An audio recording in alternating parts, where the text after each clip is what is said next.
బ్రహ్మోత్సవాల్లో భాగంగా నిన్నటి రోజున కళ్యాణోత్సవం జరిగింది.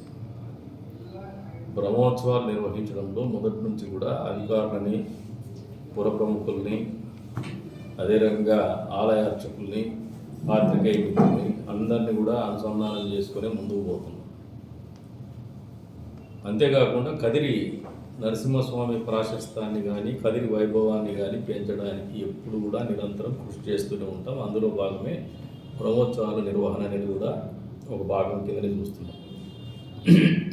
ఏదైతే గతంలో అంటే 2014-19 కాలంలో తెలుగుదేశం, జనసేన, బీజేపీ కూటమి ప్రభుత్వం ఆధ్వర్యంలో అప్పుడు చంద్రబాబు నాయుడు గారిని కదిరి తరపున మాకు నరసింహస్వామి ప్రభుత్వం తరపున పట్టు వస్త్రాలు ఇచ్చే విధంగా ఒక జీవో ఇవ్వమని చెప్పేసి తీసుకురావడం జరిగింది. పూర్వపరాలు లేకపోతే 9-14లో ఎమ్మెల్యేలు ఉన్నాయి, ప్రతిపక్షంలో ఉన్నాయి.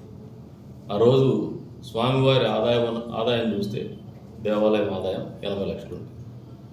తదుపరి ఓ 3 సంవత్సరాలు బ్రహ్మోత్సవాలు బ్రహ్మాండంగా నిర్వహించగలిగితే 11 కోట్లకు చేరు. గత ప్రభుత్వం హయాంలో 5 సంవత్సరాల కాలంలో స్వామివారి ఆదాయం 14 కోట్లకు చేరింది.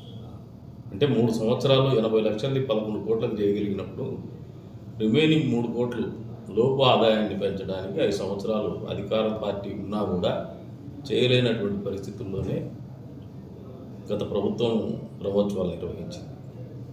ఈరోజున మళ్ళీ కూటమి ప్రభుత్వం అధికారంలోకి రాగానే బ్రహ్మోత్సవాల విషయంలో గతంలో ఇచ్చినటువంటి జీవో మేరకు ముఖ్యమంత్రి గారిని కానీ, ముఖ్యమంత్రి స్థాయి వ్యక్తిని కానీ బ్రహ్మోత్సవాలకు రావాలనే ఆలోచన మా అందరిలో ఉంది. ప్రజల్లో కూడా ఆ ఆకాంక్ష ఉంది. అందుకు అనుగుణంగానే నారా లోకేష్ గారిని ఆహ్వానించడం జరిగింది. చంద్రబాబు నాయుడు గారు ఉన్నటువంటి హెక్టిక్ షెడ్యూల్ని దృష్టిలో పెట్టుకొని నారా లోకేష్ గారిని ఆహ్వానించడం జరిగింది. ఆయన కూడా మన ఆహ్వానాన్ని మన్నించి నిన్నటి రోజున అసెంబ్లీ జరుగుతున్న అసెంబ్లీ అనంతరం రాత్రి కదిరికి వచ్చేసి నరసింహుని సేవలో ఆయన కూడా భాగస్వామ్యం చేసి కదిరి నియోజకవర్గానికి జరగాల్సినటువంటి లబ్ధి ఆయన రాక ద్వారా చేయగలిగినందుకు కదిరి నియోజకవర్గ ప్రజలందరి తరఫున మనస్ఫూర్తిగా ధన్యవాదాలు తెలుపుతాం. అసలు ఏం మాట్లాడలేదు కదా, 5 నిమిషాలు ఉన్నాడు కదా అనుకోవచ్చు. దాదాపు ప్రజలు మధ్యదారులు ఆపడం కావచ్చు, లేదు టెంపుల్లో పట్టు వస్త్రాలు ఇచ్చిన తర్వాత గర్భగుడి లేకపోవడము, ఇవన్నీ దాని తర్వాత ఆయన మొదటి నుంచి కూడా ఒకటే చెప్తా ఉన్నాడు, కార్యక్రమం నిర్వహణలో భక్తులకు ఇబ్బంది కలగకూడదు మన రాకతో అనే ఆలోచనతోనే ఆయన కూడా చెప్పడం జరిగింది. దానికి అనుగుణంగా నేను ఆయన కంఫర్ట్ లెవెల్ కానీ, భక్తాదుల కంఫర్ట్ లెవెల్ కానీ దృష్టిలో పెట్టుకొని సంకల్పం చేసుకొని స్వామివారి దగ్గర వెనక్కి తీసుకోవడం కూడా జరిగింది. దీనికి వేరే ఇతరత్ర ఉండకూడదనే ఆలోచన లేదు ఎక్కడ కూడా. ప్రత్యేకించి పోలీసు వారికి కూడా స్టాండింగ్ ఇన్స్ట్రక్షన్ ఇవ్వడం జరిగింది. ఎక్కడా కానీ ట్రాఫిక్ అంతరాయం జరగకూడదు. కళ్యాణోత్సవంలో మహిళా భక్తుల్ని ఎక్కువ భాగము గౌరవప్రదంగా వాళ్ళకు ప్రివిలేజ్ ఇచ్చి కూర్చోబెట్టమని చెప్పడం కూడా జరిగింది. ఎందుకంటే ఏమి చెప్పలేదనే ఆలోచన ఉండొచ్చు. రెండోది ఇండస్ట్రియల్ కారిడార్ గురించి ఒక 92 ఎకరాల గతంలో ఏపీఐసి వాళ్ళు అక్వైర్ చేస్తున్నారు ముత్యాల చెరువు దగ్గర. దానికి in continuation with last 5 months నుంచి మేము కొంచెం వర్క్ చేస్తున్నాం, ఒక ల్యాండ్ ఐడెంటిఫై చేస్తున్నాం. నిన్నటి రోజున అది కూడా ప్రస్తావించడం జరిగింది. 64 లక్షల రూపాయలు ఏపీఐసి తరఫున మనము ఒక ఎకరా స్థలం ధర నిర్ణయించినాము. ఇది ఇబ్బందికరమైన పరిస్థితి. It is equi distance from the Bengaluru compare to Kia. అంటే సమానమైనటువంటి దూరంలో ఎయిర్పోర్ట్ నుంచి 140 కిలోమీటర్ల దూరంలోనే బెంగళూరు నుంచి మన ముత్యాల చెరువు కావచ్చు, కియా కావచ్చు ఉంది. కాకపోతే గతంలో కనెక్టివిటీ లేదు. మనకి ఇప్పుడు ఎక్స్ప్రెస్ హైవే వస్తుంది, access control express highway, greenfield express highway. దాంతోపాటు ముద్దనూరు బెంగళూరు హైవే వస్తుంది, కనెక్టివిటీ పెరుగుతుంది. మాకు కనెక్టివిటీ లేకపోవడం అనేది కేవలం పుట్టపర్తికి మాత్రమే. దీన్ని కూడా ప్రపోజల్స్ రెడీ చేయమని చెప్పుకున్నాము. పుట్టపర్తికి కూడా ఒక గ్రీన్ఫీల్డ్ 4 లేన్ రోడ్డు ప్లాన్ ప్రతిపాదన రూపొందించమని చెప్పుకున్నాము. దీంట్లో కూడా ప్రభుత్వం తరఫున సహాయ సహకారాలు కావాలని చెప్పడం కూడా జరిగింది. దానికి కూడా ఆయన అంగీకరించడం కూడా జరిగింది. తొందరలో ఆ ప్రతిపాదన కూడా ముందుకు తీసుకుపోతాం. అంటే ఇవన్నీ ఎందుకు చెప్తున్నానంటే, నారా లోకేష్ గారు వచ్చినారు, పట్టు వస్త్రాలు ఇచ్చినారు. గతంలో ఏదైనా మళ్ళీ రాజకీయంగా మీరు కొంతమంది పని పాటలైన వ్యక్తులు ఉంటారు, ప్రాచుర్యం కల్పించండి. వాళ్ళకు కూడా అర్థమయ్యే రకంగా, పామర్లకు కూడా అర్థమయ్యే విధంగా చెప్తాం. This is what we are doing. కదిరిని కొత్తగా అభివృద్ధి పదంలో నిలపడానికి, పెద్ద స్థాయి నిలపడానికి నిరంతరం కష్టపడతాం. ఖచ్చితంగా నిరూపించుకుంటాం. మేము ఏదైనా చుట్టూ ఉండేది మాట చెప్పితే ఖచ్చితంగా నిలబడున్నాం ఇప్పటిదాకా. అది మా ప్రభుత్వం కావచ్చు, మేము కావచ్చు. చంద్రబాబు నాయుడు గారి నాయకత్వంలో అది అలవాటుగా చేసుకున్నాం పనిచేయడం. ఖచ్చితంగా ఈ ఫలితాలని కానీ అంతిమంగా రూపుల్ని ఇచ్చేటువంటి కార్యక్రమం కానీ అమలు చేసి తీరుతామని మళ్ళీ కూడా చెప్తాను. ఇవన్నీ మాటలు కాదు, చేతల్లో ఉండేటివి. గత 5 నెలలుగా 6 నెలలుగా మేము నిరంతరం రాత్రింబవళ్ళు ఈ రెండింటి మీద దృష్టి పెట్టుకొని ముందుకు పోతున్నాం. దీంతో పాటు అందరి నుంచి నీళ్ళు ఇచ్చేటువంటి కార్యక్రమం మాట ఇచ్చున్నాం, చేస్తున్నాం. లైనింగ్లో కూడా మీరు సిపిఎస్ అది ఇది అంటే దానికి కూడా చెప్తున్నాను. అన్ని చెరువులకు నీళ్ళు ఇచ్చేయడానికి ఏదైతే మెకానిజం ఉందో అది షట్టర్ అవుతుందో లేదా ఇంకోటి అవుతుందో కానీ ఒక మెకానిజం అయితే ఆల్రెడీ మేము ఎస్టాబ్లిష్ చేస్తున్నాం. తొందరలో ఆ ఇంజనీరింగ్ డ్రాయింగ్స్తో సహా అది కూడా రైతులకు ఒక అవగాహన కార్యక్రమం కానీ లేదంటే మీ ద్వారా వాళ్ళకు అవగాహన కల్పించే కార్యక్రమం కానీ 100% నేను నా బాధ్యత కింద చేస్తా అని చెప్పేసి కూడా ఈ సందర్భంగా తెలియజేస్తాను. గాళ్లపెండ నీళ్ళు ఇచ్చేటువంటి కార్యక్రమం కూడా గతంలో మాటించడం, పదే ఎన్నికలప్పుడు వచ్చేసి కదిరి డెవలప్మెంట్ అథారిటీ ఏదో ఒక పేరు పెట్టేసి ఎమ్మెల్యేలు పిలుస్తారు. మళ్ళీ వాళ్ళని అడిగే దాఖలాలు లేవు. ఇంతకుముందు కూడా విమర్శించినాను. వాళ్ళు అడగరు, వీళ్ళు చెప్పరు. గతంలో ప్రతిపక్షంలో కూడా చెప్పినాను. ఆ రోజు నన్ను మేనిఫెస్టో అంటే కొత్తగా మేనిఫెస్టో ఏం లేదు, కదిరి అభివృద్ధి సర్వతోముఖ అభివృద్ధి మా అంతిమ లక్ష్యం.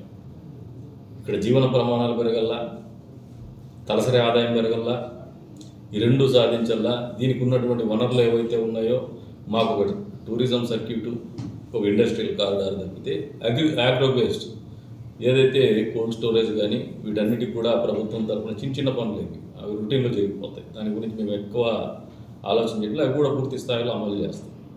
అంతే స్థాయిలో విద్యార్థులకు కావచ్చు ఫీజు రీఇంబర్స్మెంట్ గురించి ఏదో ధర్నాలు అంటారు, అది ఫీజు పూర్వైంది చెప్తాను. పాపం వీళ్ళకి అజెండా లేదు.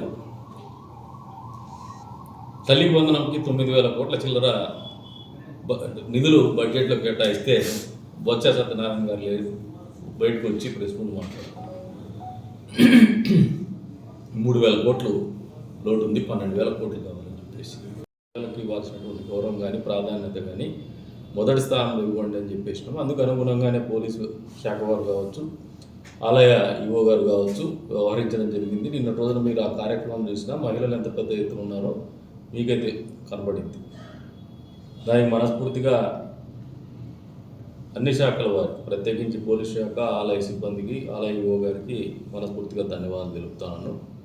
అంతే స్థాయిలో ఈ కార్యక్రమాన్ని ప్రజల్లోకి తీసుకోవడానికి రాష్ట్ర వ్యాప్తంగా కూడా ఒక ప్రాచుర్యం కల్పించడానికి కూడా పాత్రికేయ మిత్రులు మనస్ఫూర్తిగా కష్టపడినారు, సహకరించినారు. మీ వంతు బాధ్యతగా ప్రత్యక్ష ప్రసారాన్ని కూడా ఇవ్వడం జరిగింది. మీ అందరికీ కూడా, పాత్రికేయ మిత్రులందరికీ కూడా కదిరి నియోజకవర్గ ప్రజల తరఫున మనస్ఫూర్తిగా ధన్యవాదాలు తెలుపుతాం. ఈ బ్రహ్మోత్సవాలు ఒక మొక్కటం లాంటిది నియోజకవర్గానికి. ఈ రాష్ట్రంలో ఒక ప్రాధాన్యత సంతరించుకున్నటువంటి క్షేత్రం. మరి అటువంటి క్షేత్ర ప్రాశస్త్యాన్ని తెలియజెప్పడంలో మీ వంతు బాధ్యత కూడా నిరంతరం ఉంటుందనే ఆలోచనతోనే మీకు అందరికీ కూడా మళ్ళీ కూడా కోరుతా ఉన్నాను. చివరి వరకు కూడా ఇది సమిష్టి బాధ్యత. దీంట్లో రాజకీయాలకు చోటు లేదు. అంతేకాకుండా ఇంకా కొన్ని ప్రశ్నలు ఉంటాయి, కొన్ని చర్చలు ఉంటాయి.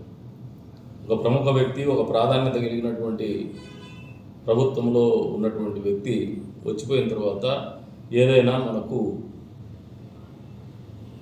అభివృద్ధి పరంగా చేయాల్సినటువంటి కార్యక్రమాలు, గతంలో యువగలం సందర్భంగా కూడా 600 కిలోమీటర్లది స్తూపాన్ని నిర్మించినప్పుడు కూడా టెంపుల్ టూరిజం సర్క్యూట్ కింద నేనే ఇన్సిస్ట్ చేసినాను. దాని గురించి కూడా ఒక ప్రశ్నలు ఉండొచ్చు.